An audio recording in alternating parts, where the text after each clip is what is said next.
at a reasonable point. We're going to now talk about the Snyder Cut, ladies and gentlemen. And I've been waiting a long time. That thing that doesn't exist? All right. And I've been waiting a long time for this. Because now, ladies and gentlemen, I get to make people extra salty and want to hit the dislike button even more than they're allowed to. Brother Fran, I will start with you. What is your thought on the Snyder Cut at this point? Take as much time as you need. I will mute my mouth. And then, Brother Jordan, you can chime in as well after Brother Fran. Well, I mean, we've been through some really dark times. Like, for example, Comic-Con last year. Like, when the Snyder Cut didn't happen in Comic-Con last year, for real, Twitter felt like fucking war. Like, I saw people insulting each other. People say that they weren't going to go see any fucking movie ever again. Some people were extra mad. And I think that we have kind of evolved from that. I think that there's, like you and I said in the last video, there's still some toxic people that has to be dealt with. I don't think that we should just look at the other side or look around them because they are going to be giving a bad view of the movement, and we should call them out from inside the movement. But that's another thing. But I think that we have evolved of people are starting to understand that this is a long run, this is a marathon, this is not a 100-meter run. We should be persistent, we should be keep talking about it, and that is also in relation with, like, a lot of big trades are picking up the story, like the article from the Washington Post from days ago. That was amazing. Like, when you look at the analytics from it, like Stephen Colbert said, there's never been a highest point of talking and searching and people looking for it. What does it mean? What is it? How completed it is? Let's go see what people have to say about it. Let's tweet about it. It's never been as high as it is right now, and we should keep riding that wave in a positive way, in a positive direction, and keep being persistent, because the matter of when are we going to get it, it's a matter of how much people are going to be asking for it.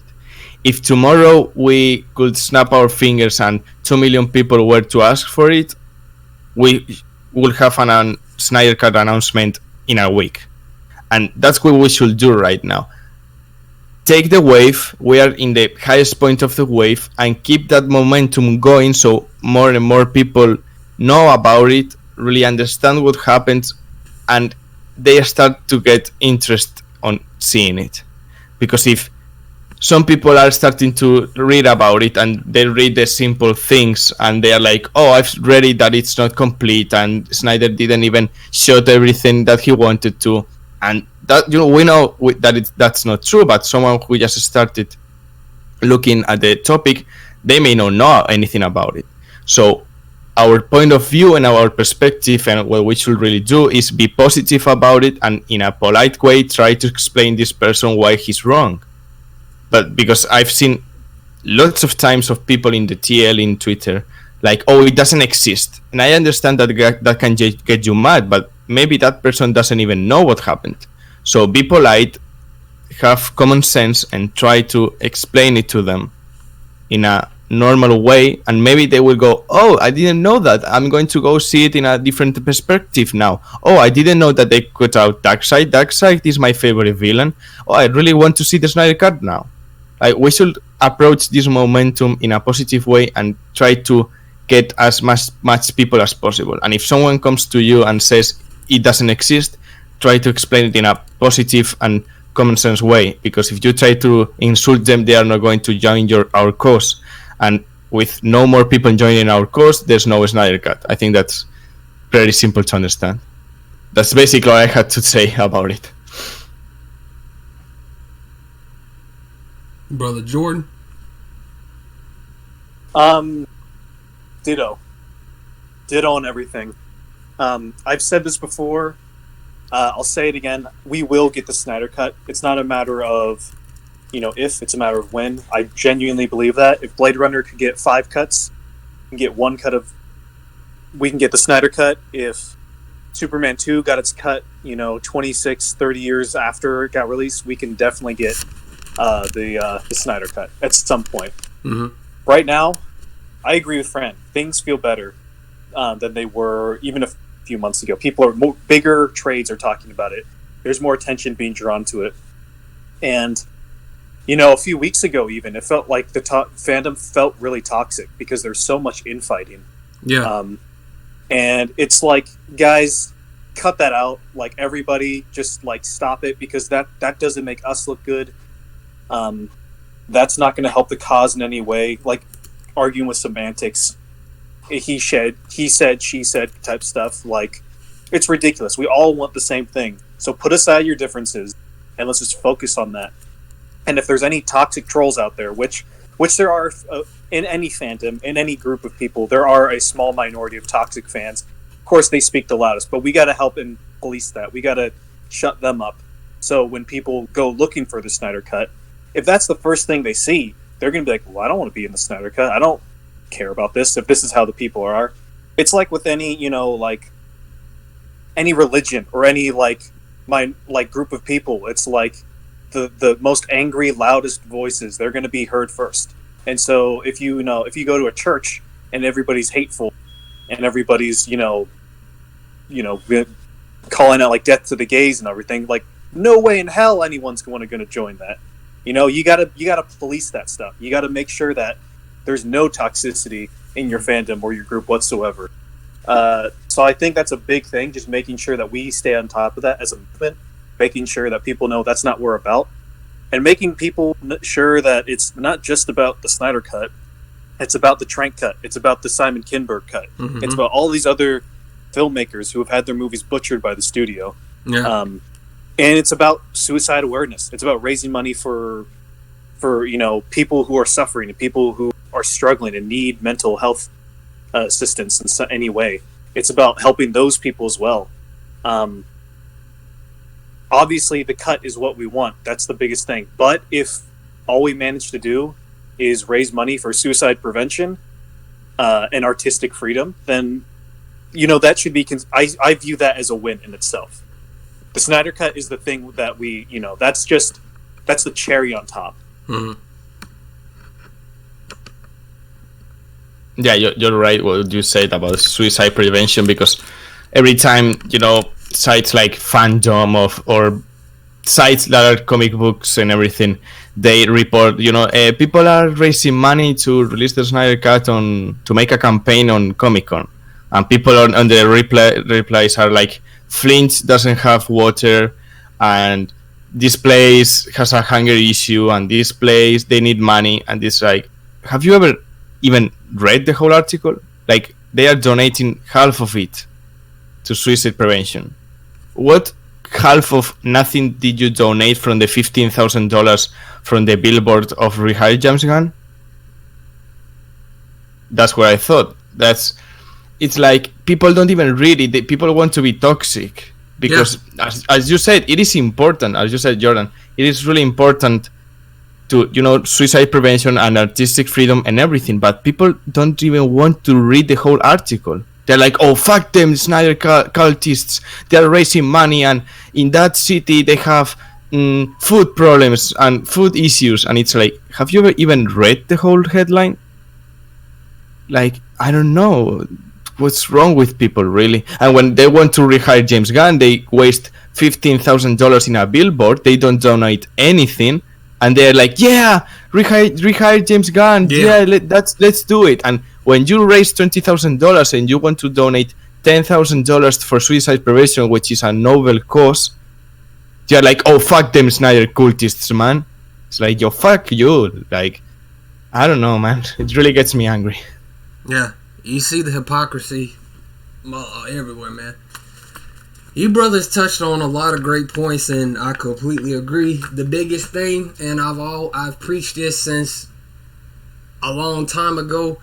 I think the biggest thing, and I know the biggest thing, is us uniting and us staying united and not fighting amongst ourselves.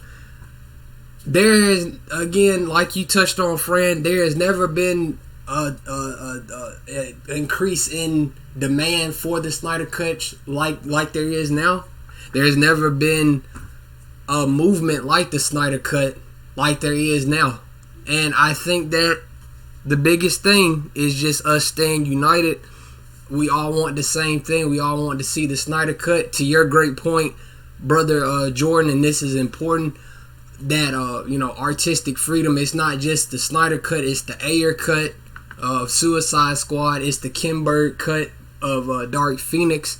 It's the Trank cut of Fantastic. And it's artistic freedom and letting studios know that we want to see the director's films as they intended them to be seen, and not see edited, watered down BS. We want, if we pay for something, we want to see it exactly as the creator, in this case the director, intended. And yeah, we will see the Snyder Cut. I believe it. I know it in my heart. We will see the Snyder Cut. And Fran, you and I talked about this and have talked about this. It's not going to be overnight. It's not going to be instant. These things take time. And also, to your point as well, brother Jordan, to add to some of what you said earlier, some of the best things have been brought back to life on television and even in movies with Superman, the Reeves cut, or whatever, the Donner cut. Some of the best things have been brought back because of fans, with Young Justice, with Lucifer. Some of those things have been, brought back because of the fans, saying save this and save that. And we're seeing a similar thing with Swamp Thing on the DC Universe, which was tragically canceled and foolishly canceled by WB. Brother Fran, I'll start with you. What's your thought on all that, man? Well, I think that's very true. Like, anything that has happened in terms of releasing cuts or campaigns or all the things that you say that has happened, it's always been because of fans. But the studio not only wants to see fans, they want to see profit, and they want to see money, because that's what studios are. They don't work for free. So what we need to do is get even more fans in our cause. Because, for example, the Donner Cut, they got it because more and more people were starting to send letters to Warner Brothers to release it, and it took its time, and then more people knew about it, and then more people wrote about it. But I don't know, I wasn't alive at that time, but I don't think that they were as toxic, and as, I mean, of course, there's always some people that are toxic, but I think that they were really nice on making people come together, and that's what we need to do. Like, for example, 200,000 people signed the petition to get the Snyder Cut. Then, if you continue to do these campaigns and do them in a positive way, it is impossible that no one is going to join you.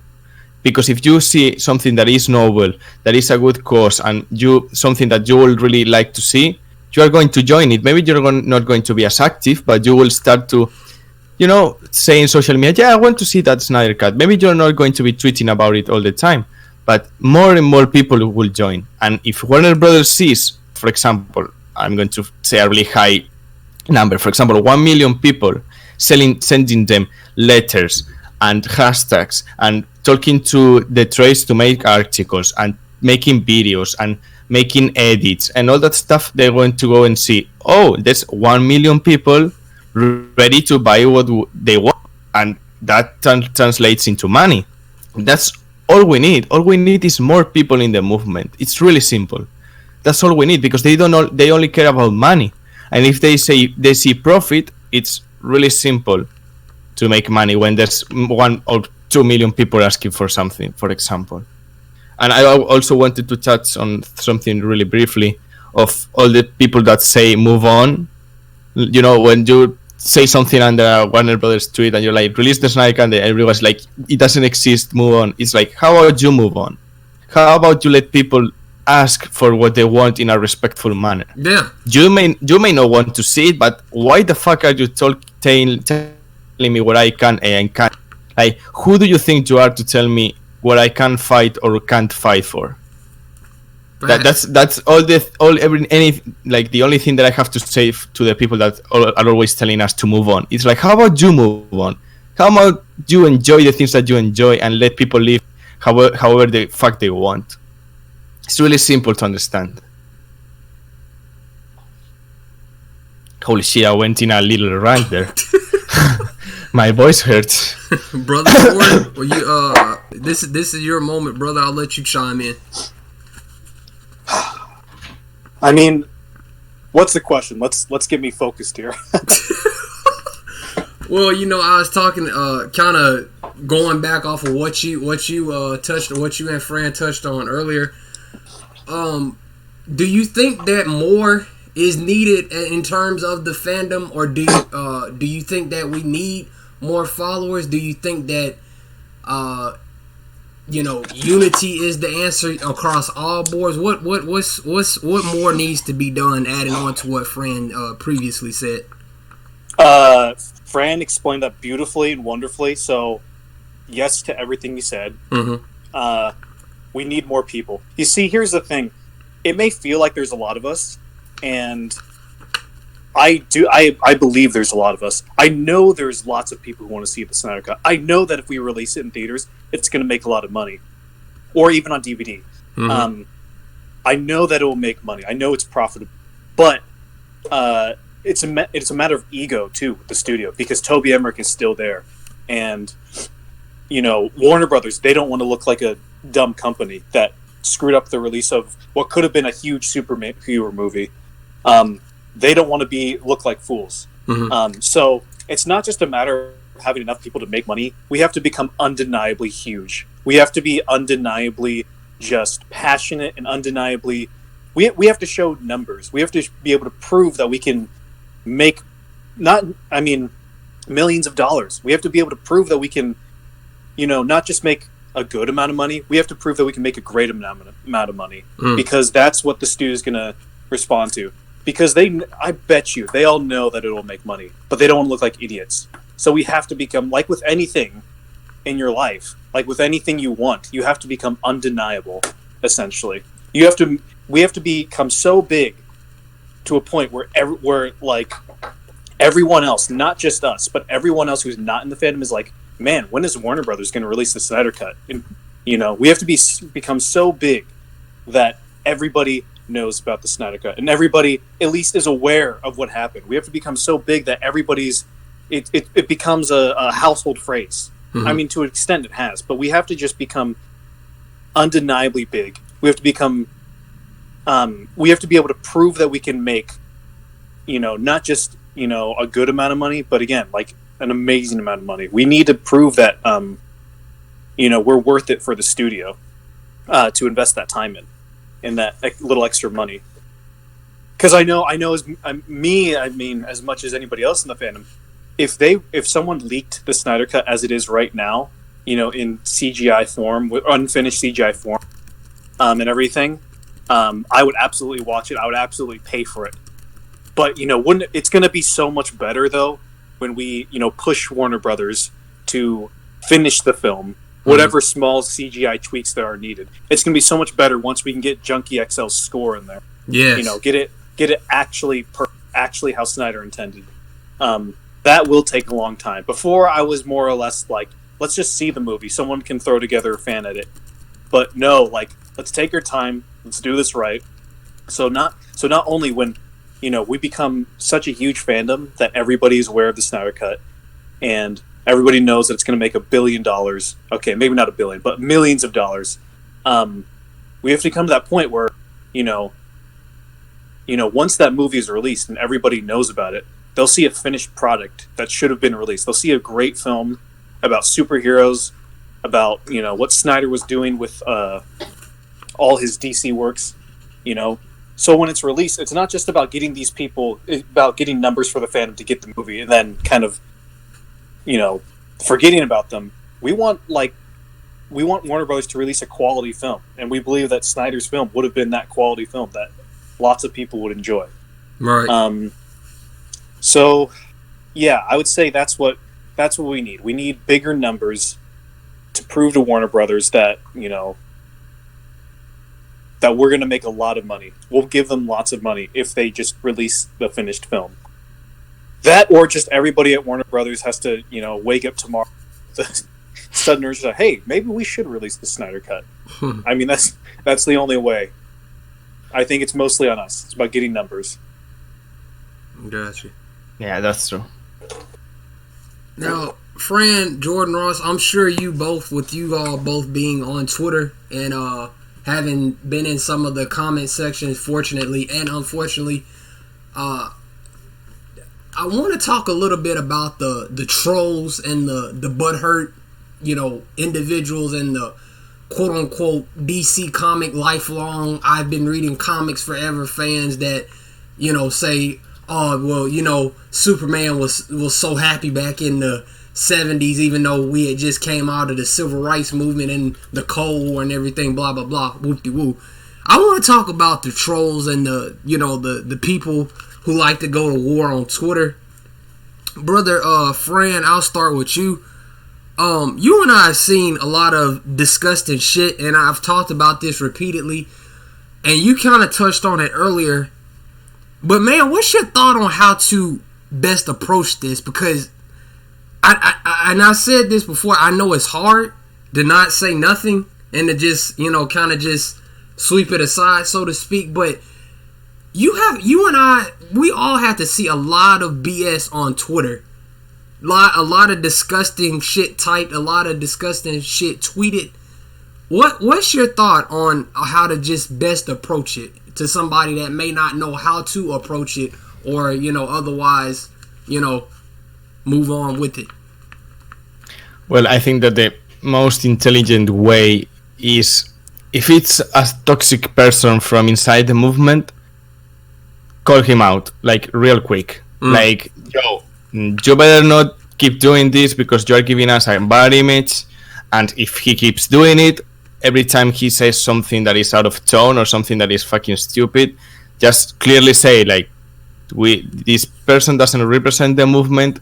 We don't really like his comments, and we don't really associate with what he has to say. Mm-hmm. Because if you let it slip, people are always going to go to the most angry and higher voices in terms of volume. Like, if there's someone saying, release the Snyder Cut, and then there's someone saying, oh, fuck you, fucking Marvel shields, Snyder is fucking good, then people are going to go and say, oh, this fucking guy is an idiot. And if that guy has the release the Snyder Cut hashtag in his name or something like that, they're going to think, oh, everyone with this hashtag is fucking stupid.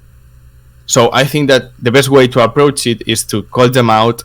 You don't have to insult them, obviously, but just say, hey, man, just relax, you are not giving us a really good view in front of everyone else who may be interested in joining us. So please don't do that. Don't have that kind of behavior, because it doesn't fucking help. Mm-hmm. And if there's, people from Marvel fandom or whatever, I don't really care, that are like, fuck you, move on, Snyder is a hack and everything like that, it's like, I wouldn't even discuss with them. I will just block them and that's it. Like, there's no point on arguing with someone like that. It's really simple. If they don't want to debate, or they are not going to change their point of view, it's really simple just to block them or silence them, because it's not going to help to stay 2 hours discussing with someone on Twitter who is never going to change their POV. I think that's like what makes more common sense to me in terms of what to do with toxic people in Twitter.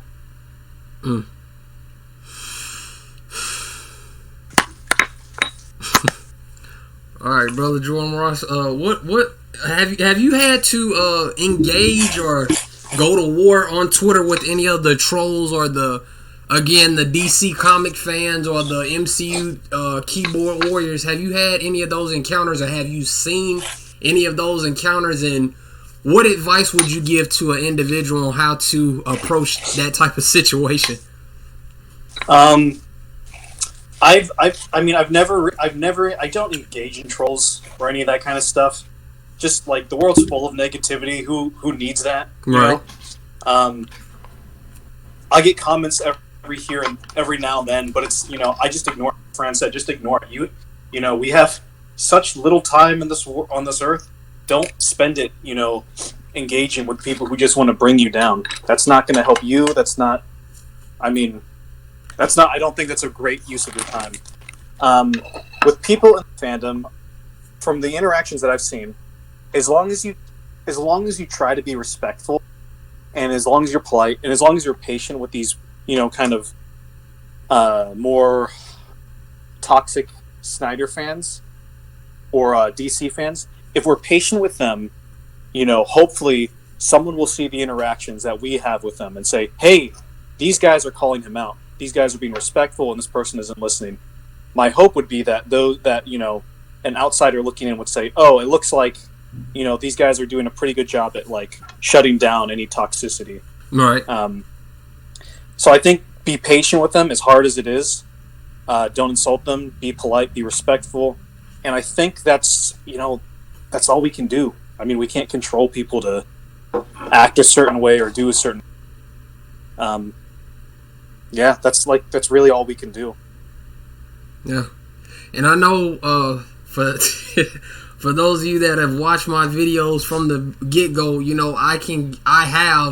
I will be the first to admit I've gotten what I like to call passion, but I've gone over the line many a time before. And looking back at some of my videos, I've said, well, hey, I may have been right on this point, but maybe I should have worded this better. Hey, I was right about this, but I didn't need to call Mark Guggenheim a Wamba Fett from Pokemon looking motherfucker or something like that. Just because it's all love, but I shouldn't have said that in the moment.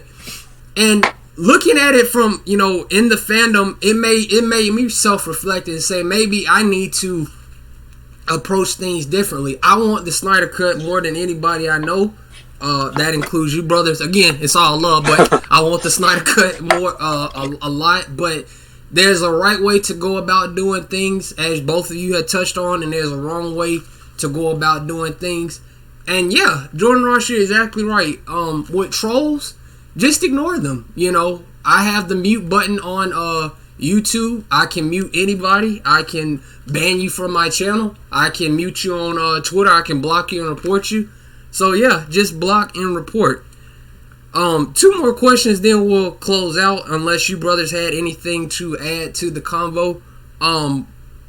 Brother Jordan, I'll start with you. BVS or Watchmen? That's a hard question. I think that. Shoot. I'm sorry, man. Oh my gosh. Why are you doing this to me? That's like saying mommy or daddy. It's like that's really it. Fuck. It's like they are two sides of the same coin. They're going for the same thing. They're doing it in similar ways. I think I'll go with BVS because Watchmen deals with kind of archetypes of these gods and characters. BVS deals directly with Batman and Superman. Brother Fran? Well, it's really difficult, but I think it's easier for me to choose BVS. Although I really love Watchmen. Like, every time I watch that movie, it's like, oh wow, this is so different from anything that we had in terms of superhero movies. Like, I love the aesthetic. I love that it's R-rated. I love the score. I love Dr. Manhattan. I love Rorschach. I love everything about it. But BVS, it used Superman and Batman in a way, and they deconstructed the characters in a way that I and no one had ever seen before.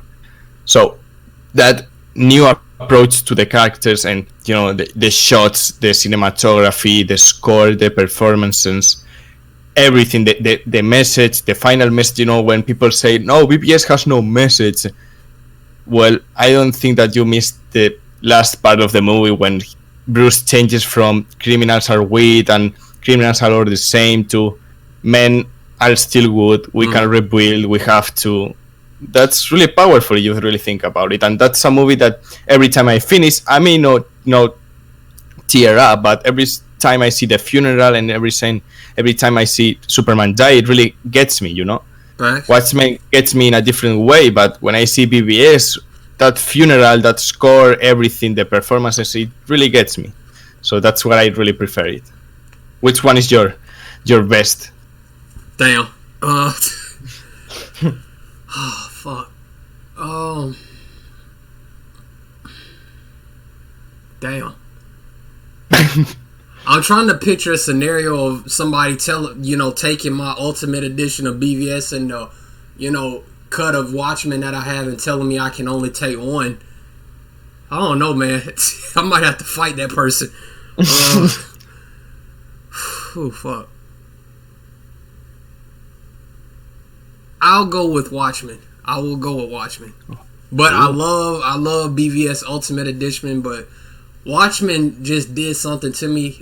Even reading the comic, like I said in past videos, it's something that I had trouble putting down, and it's something like even reading certain panels in the comic, I was like, I gotta read that part again. I was like, wow. But yeah, BVS Ultimate Edition is just as great, if not greater. But it's Zack Snyder, he's the greatest. So what more can you say? Finally, brothers, and then I will pass the mic to you all. Fuck it, I'll pass the mic to you all. Forget that fucking question, brother Jordan or brother Fran. I'll let you guys, shoot some questions around the table. Well, I think that the question that I have is, what improvement for the Snyder Cut is that there's a new CEO in Warner Brothers, because I saw that the new woman that is coming in, I don't know her name, sorry. She said that she really likes to interact with people in social media. She really appreciates the fans, and she says that she's all in for artistic freedom. She's all in for directors, and I don't really know the show, but in BBC there was a show that was like it was R-rated, and it took the themes of it were like kind of a Watchmen, it was really strange, and people were like, oh fuck this show, it is not for kids and this and that, and she really pushed for it to stay. So I'm gonna answer my own question and then see what you guys think, but she seems to want not only artistic freedom and anything, but she wants variety, and she really appreciates fans. With what I said with this show, she kept it because a lot of fans were saying, please keep the show, and she said, okay, let's keep the show. So I think that, to answer my own question, it's a really good move that we have this kind of CEO in Warner Brothers, because if she really sees and understands fans, it's a really, really good thing that she's on. I just wanted to see what you guys think about it. Yeah, I agree. And I think as soon as they get rid of Toby Emmerich, I don't know how soon or how quickly that will come about. I think that will be pushing us. Soon. That will make it come even sooner. No pun intended. I think that will make it get released even sooner and everything. And I think this bodes well for us. I think, again, like both of you and myself touched on, hashtags, more support, more individuals being involved in the right way is the right step to go about doing it. It's all about getting Toby Emmerich the hell out of Warner Brothers and keeping him far, far away from it, and keeping his input far, far away from it. Because going back to Mark Guggenheim, he's still at the CW, but that's another video. Brother Jordan, what's your thought on all that, man? For me, unfortunately, I don't think it's going to make too much of a difference. At least now. In the long run, yes, but not right now. Because right now, she's new. She is, when you get a new job, you don't want to go in and start immediately, like, messing things up and, like, putting your, like, kind of mixing things up necessarily. I don't think. So I think she's going to try to get a feel for everything first. I mean, the Snyder Cut is such a small, like, I guess, a small thing, right? Because there's Warner Brothers, and then there's DC, and then within DC, it's the movie portion, and within the movies, it's the Snyder Cut. So that's such a small little thing, and I don't think she's going to go searching through each little thing necessarily, right away, anyways. And also Toby Emmerich is still there. So say she does decide to search this out, like, you know, Toby Emmerich's the guy to go to, right? Because it's like, and then that's not good, because then he's like, oh, these fans are just crazy. They're talking out their butts, and they're, you know, they're crazy. Like, so if she seeks out any information, it seems like she would get it from Toby Emmerich, and Toby Emmerich would try to downplay everything because he wants his job, obviously. Right. So, as of now, I don't think it's going to make much of a difference. But in the long run, in a few years' time, yeah, sure. Like, I think I could see this going well for us. Yeah, that's true. But I've heard that Tommy Ebenick's days are really counted on Warner Brothers, because I've heard that the Me Too thing that happened with Kevin Tsukihara, I've heard that Toby Emmerich also has some strange things there. So the time, the same that happened with Tsukihara, the time it is published in a newspaper, I think he's going to leave really quickly. Like, I don't hear anything that makes me think that he's going to stay. Like, everything that I hear is like he's going to be gone, and soon, because they want to fire all the decision makers that were there when that movie bombed and lost millions for the studio.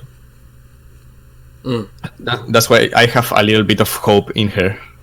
Yeah, that's a really good point, because yeah, Toby Emmerich, his days are numbered, for sure. It's just, I really hope when she goes asking about the Snyder Cut, if she isn't aware, I really hope that he's not still there, or like any of those decision makers at that time of Justice League. I'm really hoping that they just give it to her straight, and they're like, so this is what happened, for real.